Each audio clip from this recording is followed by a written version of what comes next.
Okay, here I am at the Old Rag Trailhead. And as you can see, it's a 9.4 miles, very strenuous hike rather, 7.5 hours hiking time.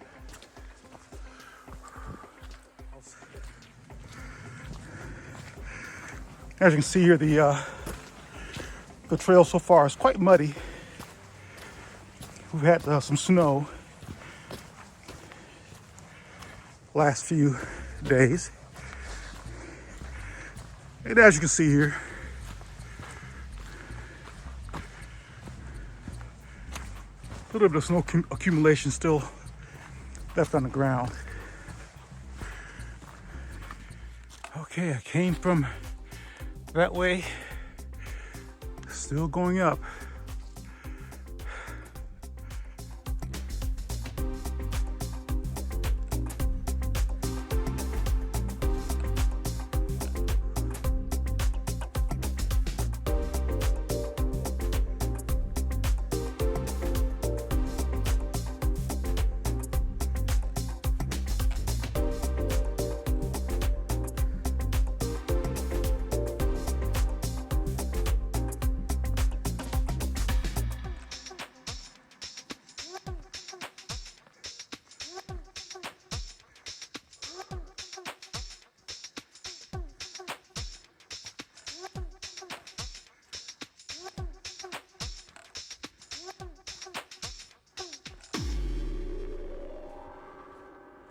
Okay, I'm about a mile in.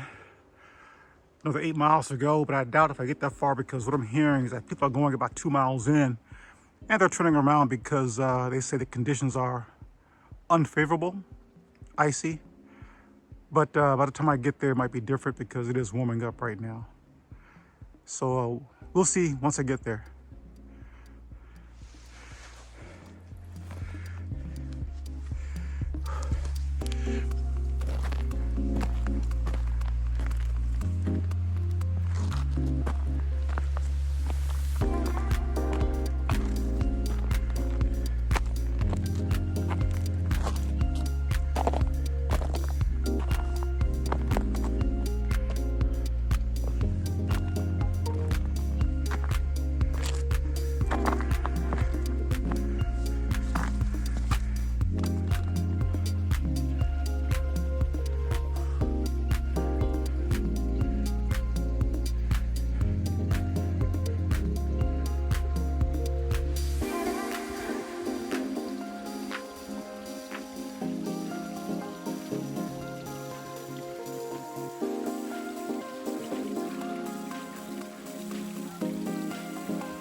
As you can see, lots of snow and ice.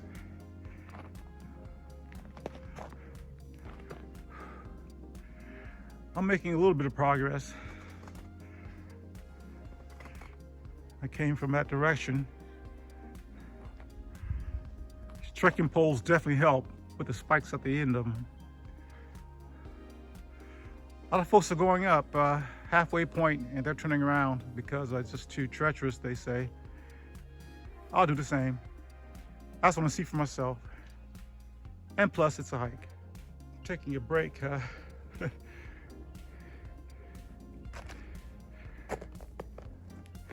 to bust my butt. Nothing serious.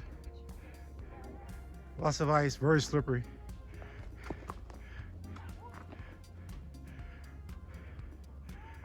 And I guarantee you, I am not the only one out here falling down. That's going up using trekking poles.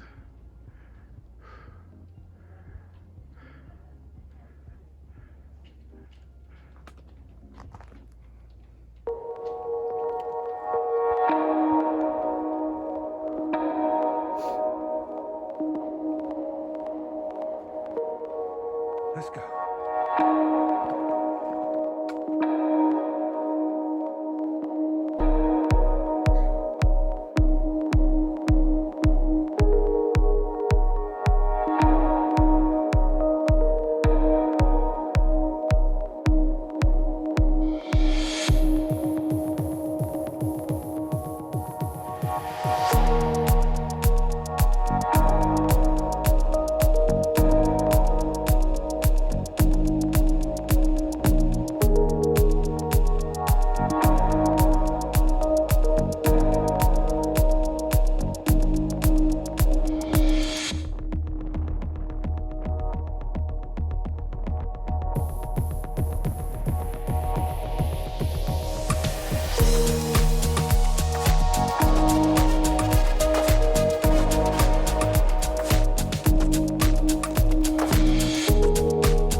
have to make my way back down.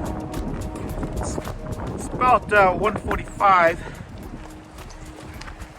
Got about 3 miles down. I want to get back to the car before the temperature drops too much and things start to freeze over more than they are now.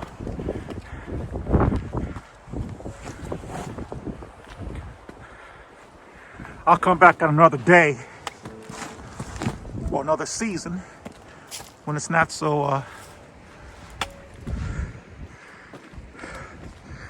won't have inclement weather here.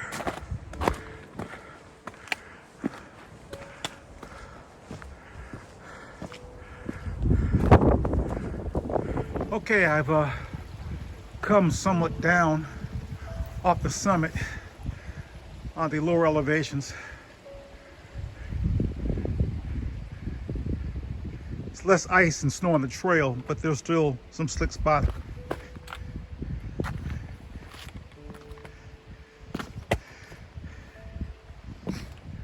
I fell 11 times coming down. As much, I mean, it was treacherous going up in all that ice and snow, but coming down, it was even worse.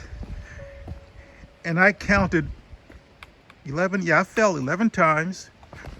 I must have slid about 30 feet at one point on an icy patch on the trail. No injuries. You know, I actually fell on my backpack, which gave me some cushion. And if I didn't have a backpack on, I still wouldn't have sustained any injuries or anything like that.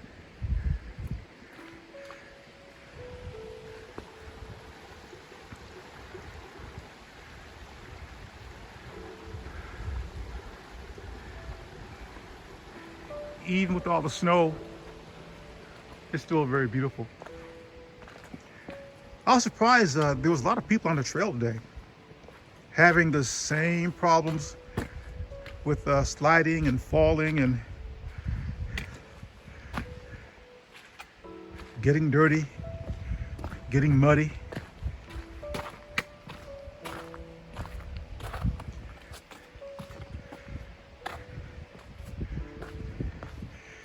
But I see people going back up. You know, in fact, I passed a couple about 15 minutes ago. You know, they're just starting out, headed up to the summit.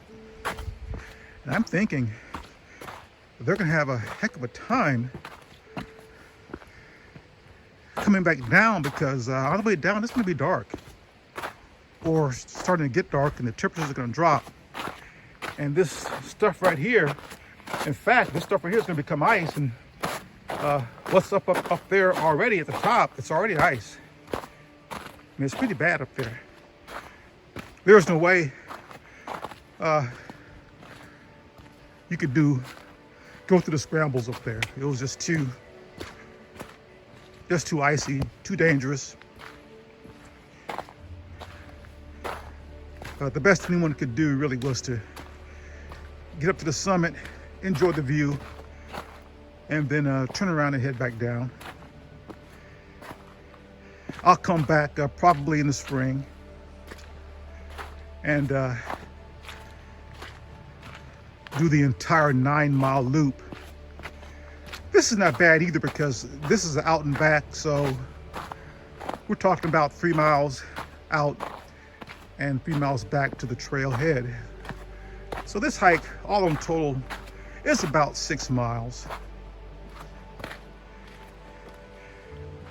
The weather is nice. It's probably about 45 degrees. I'm quite comfortable.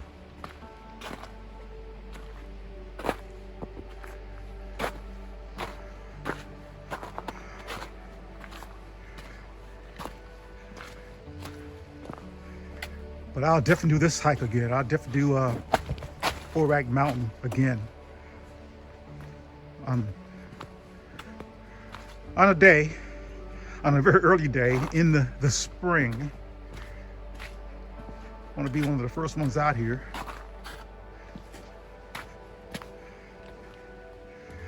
This the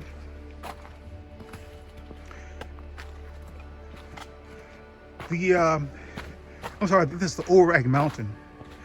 Old Rag Mountain Trail head is not off of Skyline Drive.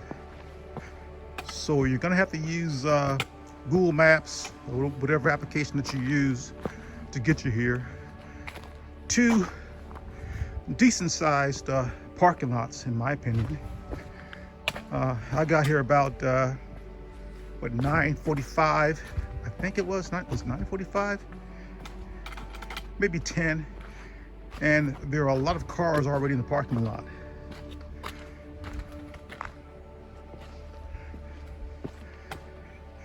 In my opinion, the climb going up would not have been difficult if there wasn't snow and ice on the ground.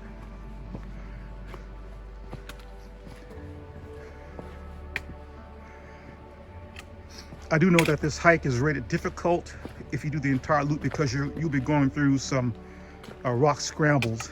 And of course, I didn't do that because, in fact, I don't think anyone did. Many people just went to the summit, turned around and came back because it was just too slippery. And it's too scary.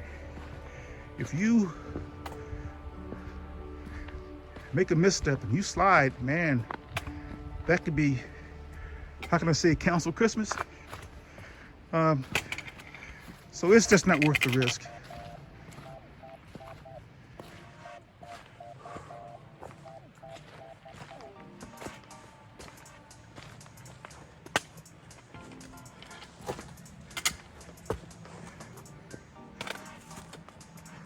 On this trail, I definitely recommend some trekking poles, a good pair of hiking shoes, hiking boots, and if there's snow and ice on the ground, get yourself some of those spikes. You can find them on Amazon. You can find some knockoffs on Amazon, and you can get them at REI. But those metal spikes that you'll fix to your shoes give you better traction on the ice and snow.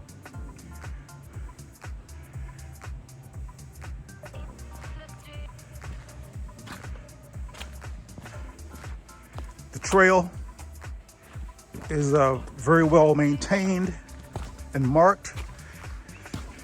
It'd be very difficult to get lost.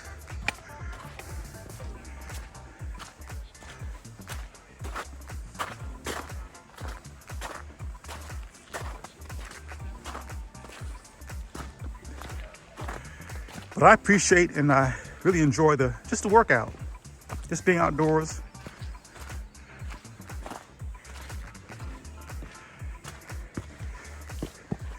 And getting another hike in the Shenandoahs under my belt.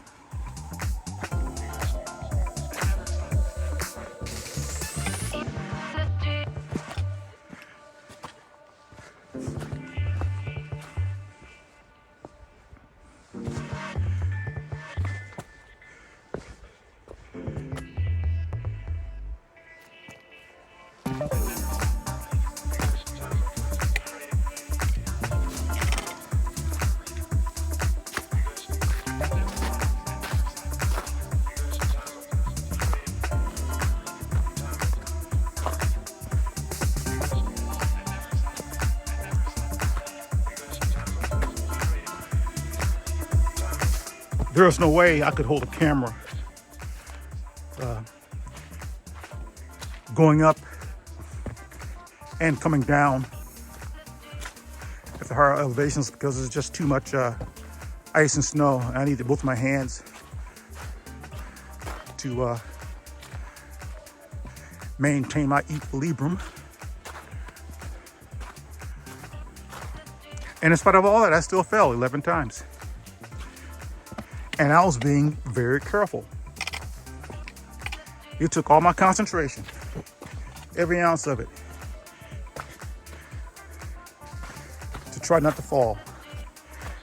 And in many cases, I had to go off the trail. For example, let's say if what you see right here was all covered with ice and snow. Well, I would deviate and go around all that, or go up there and go around. That's how bad it was.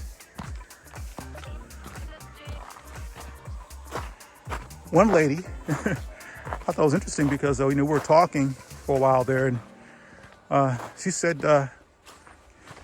negotiating this trail today was like solving a puzzle because you had to find, with all the ice and snow, you had to find those rocks and the roots of trees protruding out of the snow and ice, and step on those, to get yourself some traction.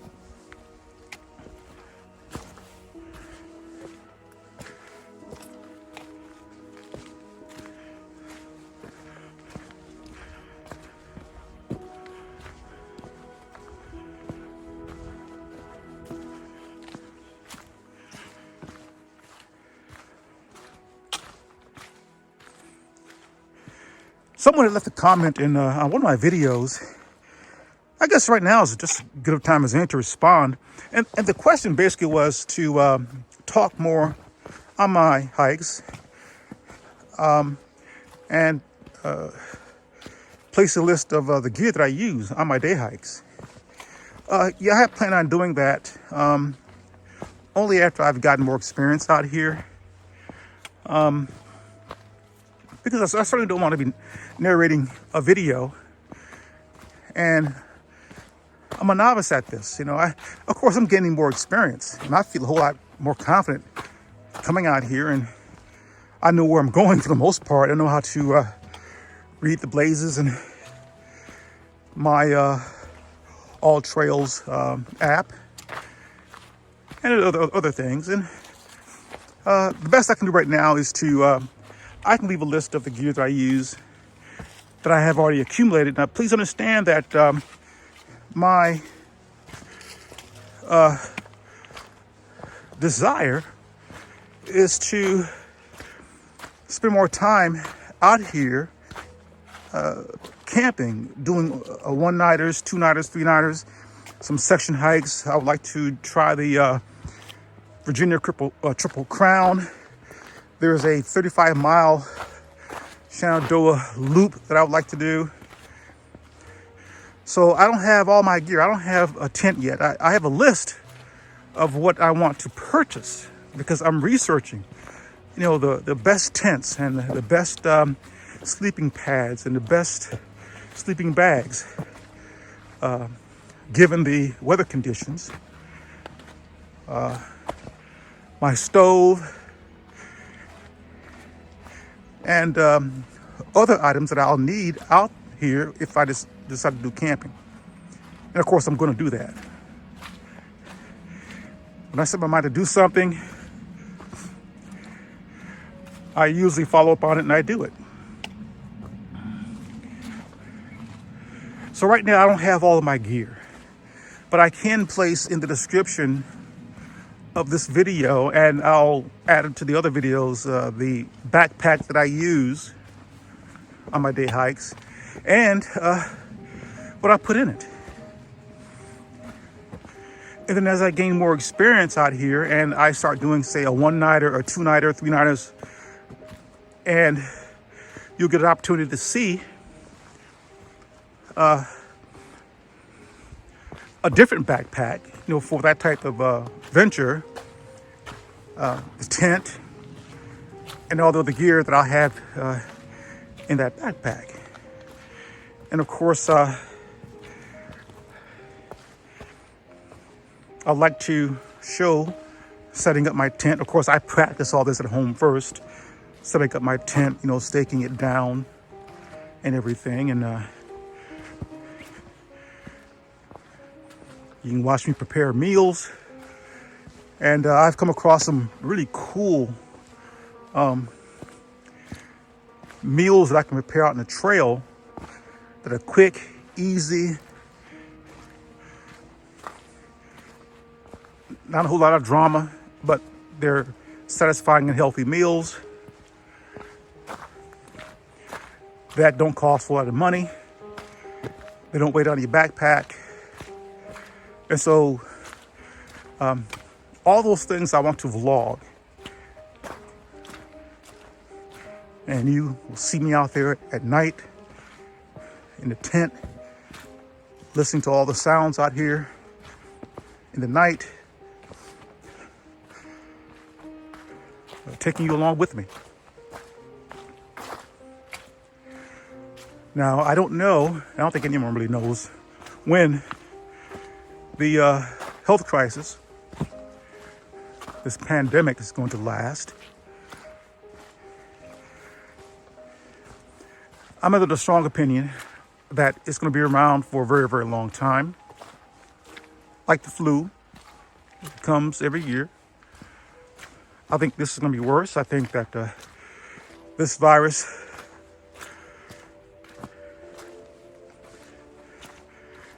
has shown the ability to mutate. So I hope I'm wrong. So I don't know how that's going to impact my other plans I have to relocate out of the country. Panama, I want to move there and live there. There are many reasons for that. I did a video on it. You can check it out. It's an older video, but information is still applicable. But a lot of countries are on lockdown. Panama has gone into a second lockdown because cases are surging, hospitalizations are surging, deaths are surging, just like it is here in the United States. So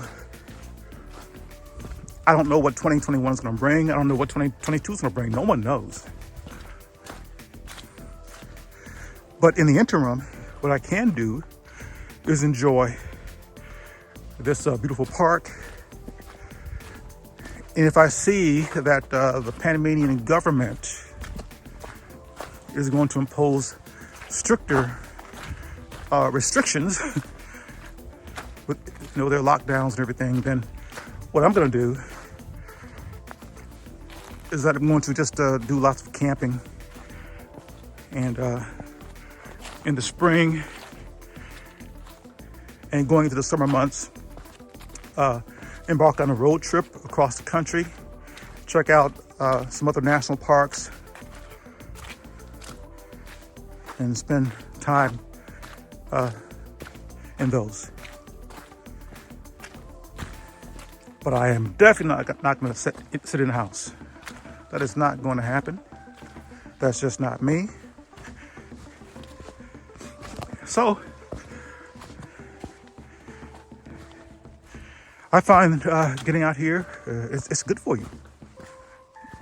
And I made this comment before. It's good for your physically, obviously. It's good for your mental faculty, and spiritually, it's good for you. I think it has a calming effect if you're able to take advantage of that and allowing it to operate on you.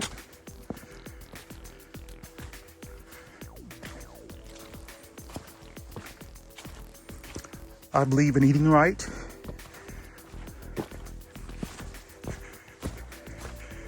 And sometimes I cheat. I'll probably cheat today. But I do have a nice snack in my car. It's healthy.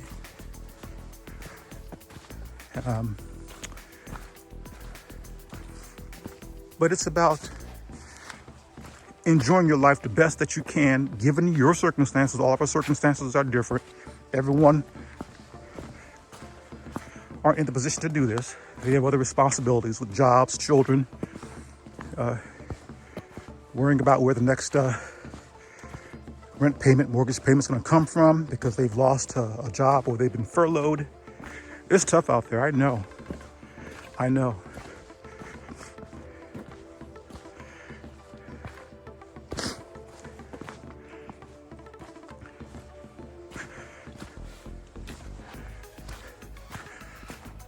But I hope everyone watching this video and listening to me right now, it is my hope. And if you believe in prayer, So it's my hope and prayer that each and every one of you will be okay.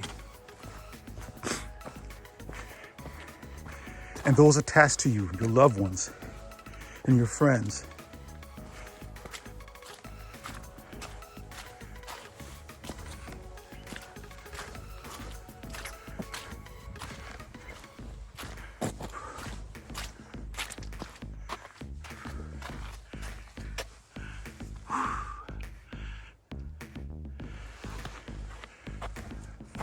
Parking lot is about 0.8 miles this way.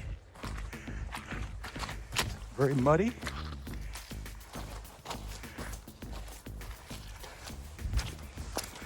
Down these leaves over here and go around all that.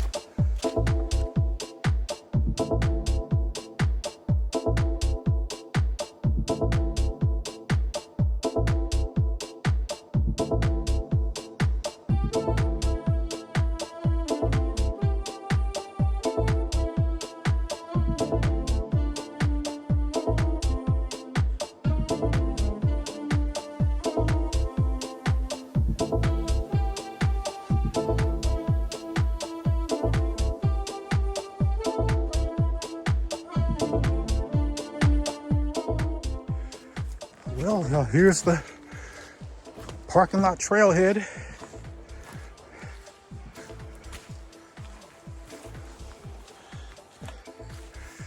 I don't know why people talk so loudly. I mean, it's almost as if they want you to hear their conversations. And I try to let people who are doing lots of talking pass so I can have some peace and quiet. It's difficult to do that when there are lots of people out here on the trail.